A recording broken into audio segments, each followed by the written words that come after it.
cầu HC 4.42 đầu kéo đổi lên cầu AC nhé. Cầu AC này 5.45 anh em nhé.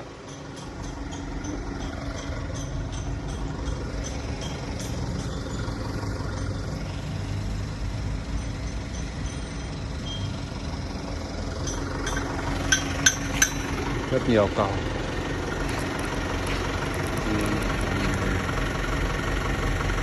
Ốc đầy đấy, ốc ấy.